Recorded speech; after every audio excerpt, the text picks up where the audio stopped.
Kill Count, where we tally up the victims in all our favorite horror movies and show you how they were made. I'm James A. Janice, and today we're finally looking at From Beyond, a 1986 Lovecraftian sci-fi horror by the people who made Re-Animator. Did you hear what I just said? This movie could not be more awesome. I mean, look at this. Look at this. Look at this. There's been a commendable push in the past few years to bring horniness back to horror movies. It feels like more and more flicks try to sell themselves as sexy, calling themselves quote-unquote erotic. That's great, and I'm happy for them, but they all wish they were as horny as From Beyond. This is the horny gold standard, but it's also got way more to it too. For one, the cast is just the best. Barbara Crampton gets to play one of her most interesting characters ever, a serious scientist who starts to get in touch with her wild side. She goes the full Janet Weiss. Weiss. And Jeffrey Combs gets to play against type, with a character way more cowardice and blubbering than Herbie West. Then you got motherfucking Ken Foray running around as a gun-toting cop named Bubba. I mean, these are the people you want to watch. It's also got baller special effects. In fact, they're so great that we're releasing this kill count without any gore censored. As I've said before, we can't afford to do this all the time, but special occasions call for it. And this is certainly a special occasion. I don't want to have to blur the entire screen at times. The nudity will still be censored. Sorry, Gooners, but all the blood and ooze will be on full display for you to enjoy. And how couldn't you enjoy it when it's the Re-Animator people? Pretty much all of them. Producer, makeup artists, it's all those guys doing Lovecraft again. From Beyond, as far as I'm concerned, is truly the sequel to Re-Animator. Only unlike that movie, with its dark humor, From Beyond is more serious and surreal. And while Re-Animator was also based on a Lovecraft story, From Beyond is truly Lovecraftian, what with the extra-dimensional dread and the, purple of it all. As a lifelong Re-Animator fan, I love that this movie gives me another taste of that creative vision, only in a new flavor. I don't think it's as focused, and I mean, no one's ever gonna top Herbert West, besides Dan Cain, am I right? But From Beyond is a super quick, super fun time that should have more recognition as an awesome, schlocky sci-fi B-movie to watch with friends. And I say that in the most complimentary way. Will this movie go... What is that? Yo, dude! Yo, what up, man? It's me! It's past you! What? Past me? Past you! Yeah! So listen, I'm sure you remember, but it's tough being a lead hacksaw like this. So I was wondering if you had any pro tips to make things easier for me in the new school year. Well, if I was going back to school right now, the first thing I'd want is essential open earbuds from today's sponsor, Raycon. The open earbuds let you listen to music or podcasts while still hearing what's going on around you when you're walking to class or just making your way around campus. They work by sitting outside your ear, so you can hear what's happening around you while still getting a clear sound. And they're super comfortable, thanks to a light design with a hook that rotates to fit your ear, alongside 8 hours of playtime and multi-point connectivity. So they don't fall out, they don't get uncomfortable, and you can easily swap between all of your devices all day long. I find them perfect for going on a walk, working around the house, and getting fit in my gym. Whoa, what, your gym? You have a gym? Oh, buddy, you have no idea what's ahead of you. Let's just say you will have Barbara Crampton's phone number. Barbara Crampton? Yo, is that legally? Don't worry, you won't be weird about it. You'll grow up, eventually. Cool. But the rest of it is spoilers. Just like Raycon will spoil you with sound quality that's just as good as the more expensive brands. But if you disagree, they have a 30-day money-back guarantee. Yo, that all sounds dope.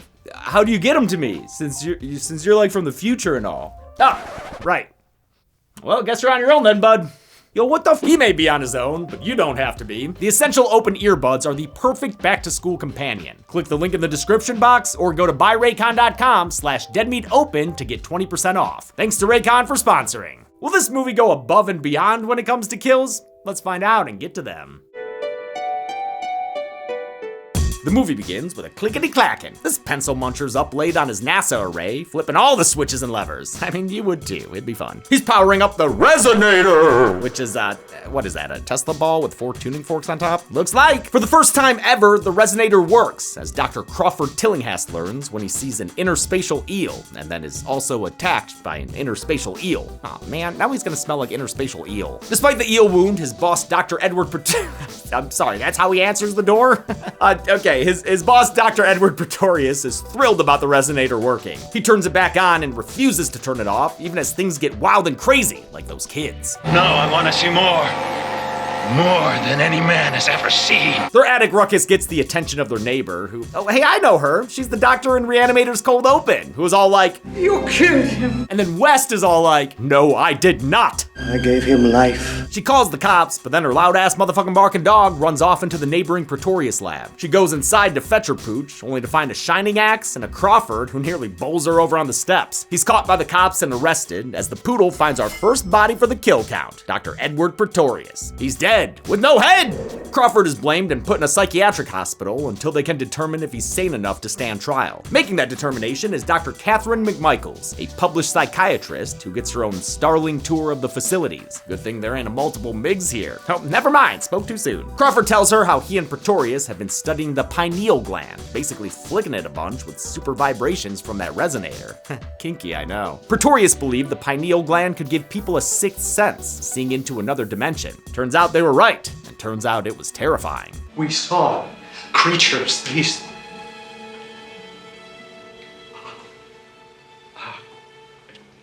things that are swimming around in the air. They fill it all the time. Damn, I love Jeffrey Combs. He's perfect at playing passion and belief so strong it makes him seem crazy. Crawford says he destroyed the resonator after a being came out of it and snapped up Pretorius. Like a gingerbread man. Catherine orders a CAT scan for Crawford. Tucks him in real nice for it too. It reveals an oversized pineal gland, supporting evidence for Crawford's tale. You mean he's not crazy?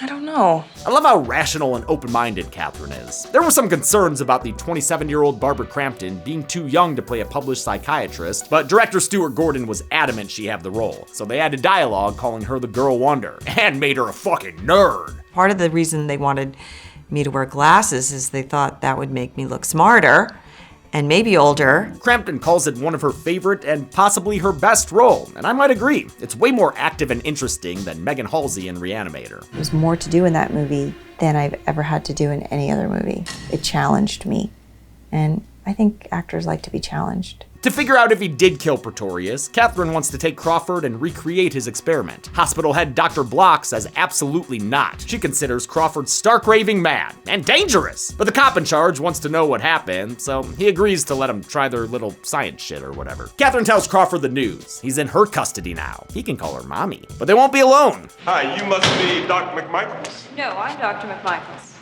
Oh, hi. This is Sergeant Buford Bubba Brown. I used to play pro football. He used to play football!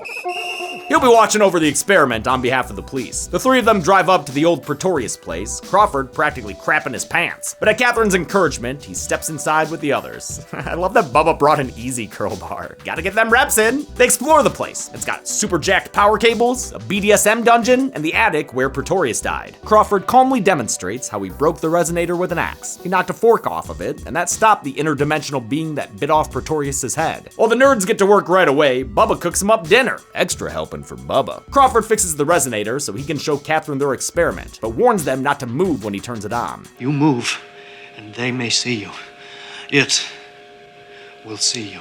Bubba's skeptical of all this mumbo-jumbo, but when Crawford flips the switch, well, not so much flips as slowly cranks, the pink and purple gusts start a-blowing and everyone begins to feel sensual, like Frankenfurters taking a hold of their souls. Give yourselves over to absolute pleasure. Don't fight it, you two. Oh, man. It's okay, Bubba, you can watch. He becomes a true believer when he sees eels and jellyfish, another interspatial being that attacks him on the arm. Crawford tells them that these little critters are surrounding them everywhere all the time. This comes from the source material. Lovecraft was terrified by the recent discovery of germs and bacteria, things that can hurt us and are always around us, but we can't see. Their aquatic appearance is because Lovecraft was also afraid of fish, thus Cthulhu. Lovecraft's short story of the same name is only about 7 pages long. It's basically just the movie's cold open. The rest of the plot was developed by screenwriter Dennis Paoli, producer Brian Usna, and director Stuart Gordon. All three of them did the same jobs on Re-Animator, which didn't do well in theaters, but was a huge hit on the home video rental market. That got them a 3-picture deal with Charles Band of Empire Pictures, with From Beyond the first of those to be released. They had a way bigger budget and more time to shoot than they did with Re-Animator, so the already friendly cast and crew had an even more pleasant production this time around.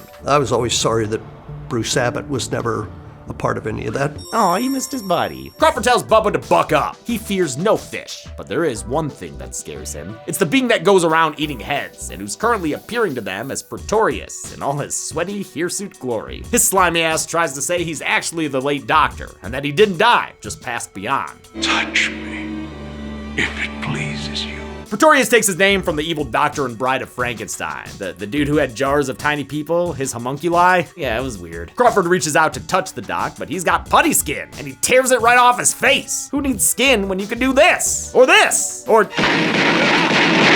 Sure, shoot away, Bubba. He can still do this. It's only when Crawford turns off the resonator that it finally puts an end to the show. That will be quite enough of that. The next morning, Catherine's buzzing about what they saw. It shows Crawford isn't crazy, except crazy cute, am I right? She even points out that maybe this could explain schizophrenia. It could explain a lot of things. Well, how about the hard-on I got? Yeah, well, yes, actually. The pineal gland's also involved with sex hormones. Bubba thinks they've learned enough to wrap it up and head on home, but Catherine wants to run the experiment twice for repeatable results, like a scientist. It's personal for her. Her dad died of an incurable condition, and if this could lead to medical breakthroughs, well, they have to try. Help me. Help you. Help you to take your mind and shatter it. Combs has always been a bit lukewarm about this role, saying he maybe wasn't the best man for the part. Honestly, it's not one of my favorite works of mine. He thought Bruce Abbott would be better, since Crawford is a pathetic, passive put-upon character like Dan Kane. He even might have had some resentment towards Crampton, who played the more active character this time, giving them an inverted power dynamic from Re-Animator. It was a little prickly at the beginning, and Jeffrey and I love each other, and we're good friends. Any discomfort between them ended up working for their characters on screen. And like Crampton said, they're close friends nowadays. They decide to get some rest, but Catherine just can't fall asleep, and despite her childlike doily-dolly nightgown, she's feeling all sorts of adult ways towards the resonator. Hell, she's feeling on her pineal even before she turns it on. Then she does turn it on, and it gets her turned on. She literally can't resist it, no matter what Crawford says. I have to see more. Feel more. Feel more like Crawford's tongue down her throat. Actually, this is a little weird. It's like watching your parents make out. The being disguised as Pretorius shows up with an all-new look, and it is an Uzi one, folks. Oh, and he's got a retractable arm? Far out! Powerless against this human-shaped wad of chewing gum, Crawford takes off running, getting briefly deterred by Bubba in his briefs. Oh man, I never noticed before, but they use stunt doubles for that staircase tumble, and turns out that's why those brown smears are on the wall. They had to get a Italian man to play me, and they had to paint him. So they painted him brown. Crawford gets away and runs towards the generator downstairs as Pretorius takes advantage of the captive Catherine. Another life. I would have enjoyed you in another way. He gropes her for a bit and then says he's gonna kiss her. Open up wide!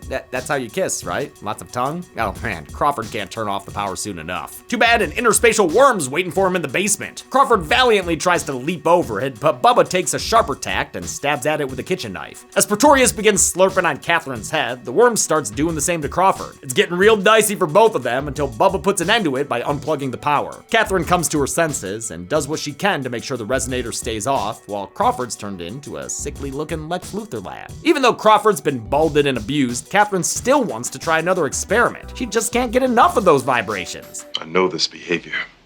I've seen it in the streets. You may be a scientist, lady, but right now you're acting like a junkie.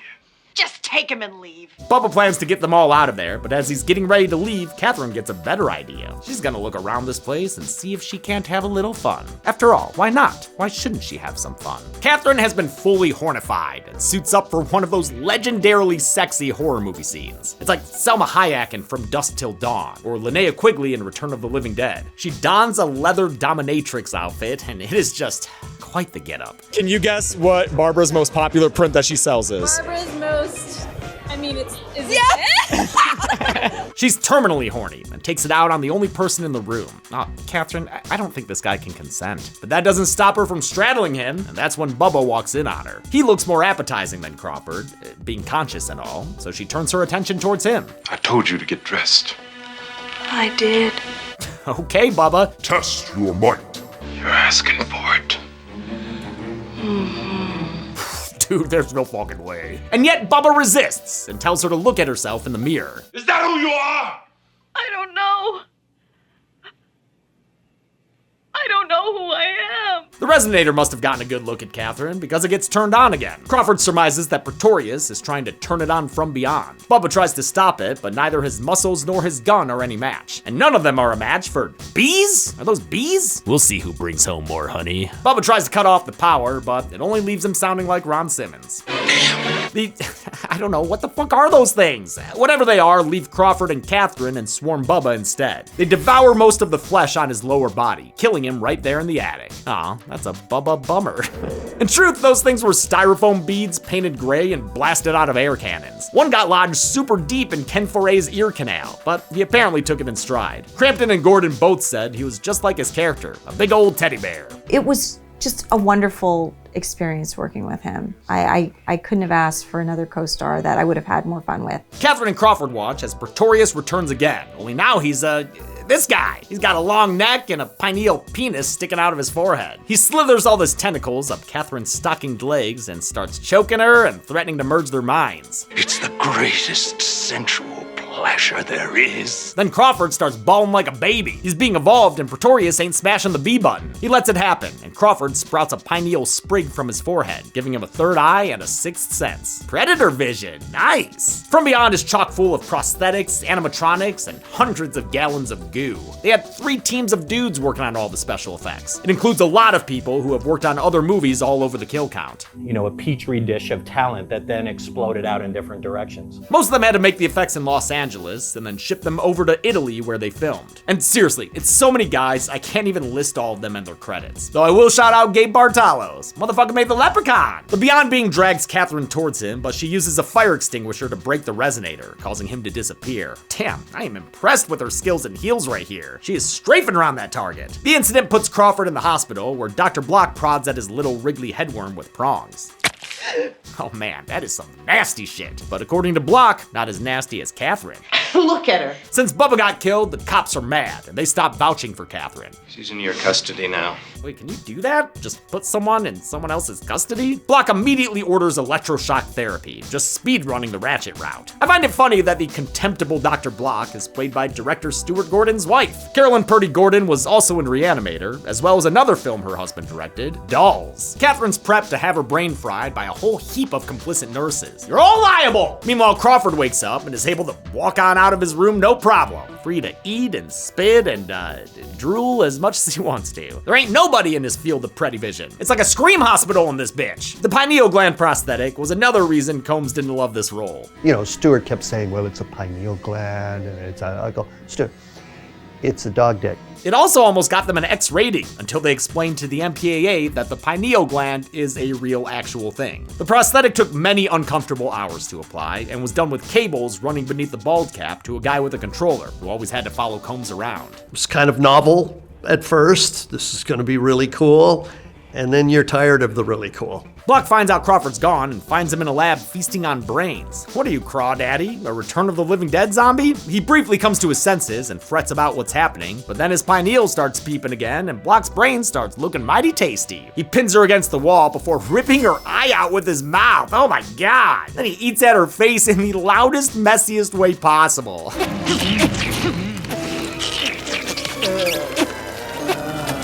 Gross. The emergency interrupts Catherine's shock treatment, much to the dismay of this dude. Wait a minute, what about her? Wow, man, you were that excited to shock this chick against her will? That kind of loser shit will get your face bashed with a light. Catherine somehow escapes all the way to a van and takes off as Crawford watches her drive away. An ambulance pulls in, and that's basically DoorDash for Crawford's pineal pining. He attacks the driver off screen, and his body is found by the other paramedic. Eye sucked out, just like Dr. Block's. Fastest way to the brain, I guess. Crawford kills the second EMT by bashing her head against the ground. Hey man, what are you doing? That's a waste of brain food. Catherine pulls up to the Pretorius house and gets back inside to the attic.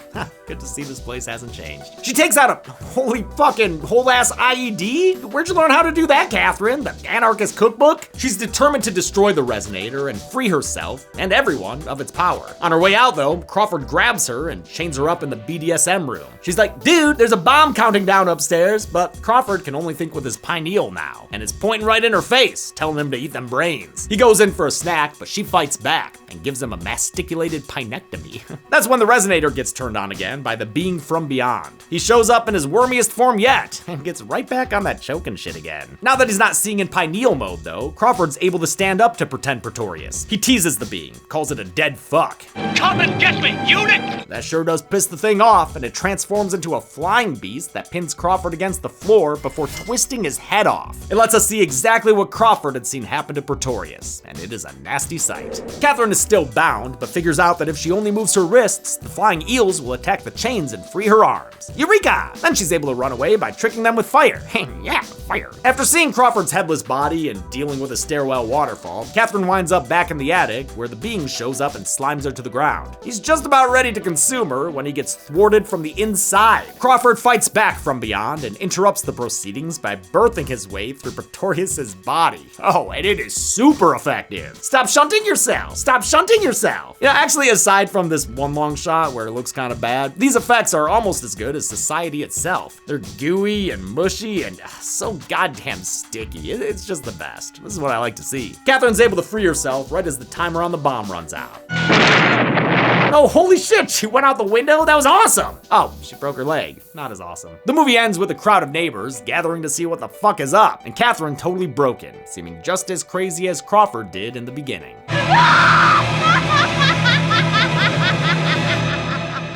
How many kills came from beyond in From Beyond?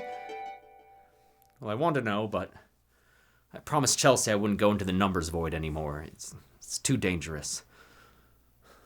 But I have to know more. Count more.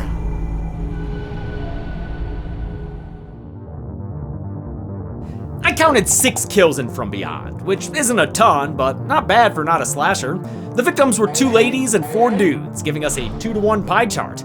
We've only seen this exact count and gender breakdown twice before, which was lower than I'd guess.